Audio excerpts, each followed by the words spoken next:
Hey, John with Mayco here. I'm going to show you how to use crystal glazes as a standalone glaze so you can have a beautiful piece that's bursting with color just like this heart. So let's get started and talk a little bit about these jungle gems and crystal lights. Non-toxic glaze. Now, if you look at the bottle, you can see that all the little crystals hang out in the bottom. So it's important for us, the very first thing before we use any of the jungle gems or crystal lights, that we thoroughly mix them up.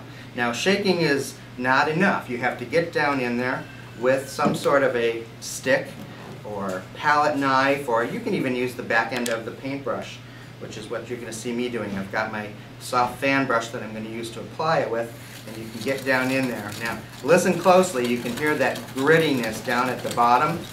That's letting you know that those crystals are still hanging out down there, so get down in there and really mix it.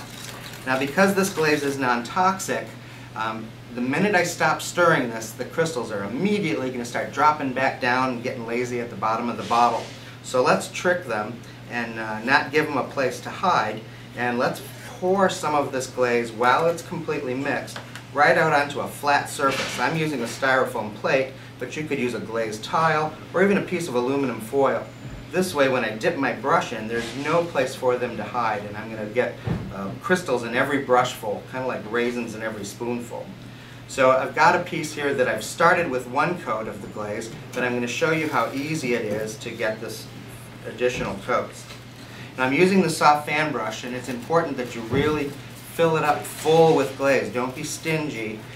Get in there and really fill it up full.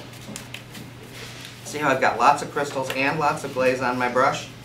Then I'm just going to glide this across the piece.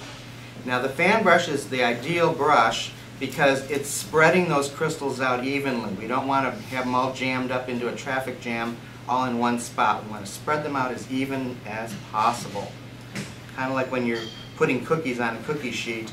If you get them all too close together, when they bake, they're going to spread out. So these are also going to bloom open and spread out during the firing. So pay attention to how you're applying these crystals. Now, when I reload my brush, I'm getting back in there and filling it up just as full for every brush full of glaze. That way I'm sure to get the right amount of glaze on the piece. Now, make sure that you're using a shelf cone 04 bisque, and you're going to fire this to shelf cone 05, 06. So it does have that firing range for you.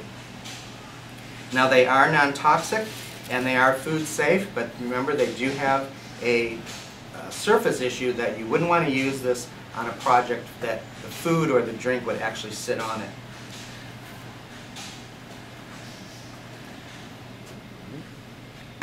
So now you can see just how easy jungle gems and crystal lights are to use, and any artist can use crystals. Just remember that it's art in a jar. So if you're stumbling on what to put on your next pottery project, grab those jungle gems and crystal lights and let them do the work so you don't have to.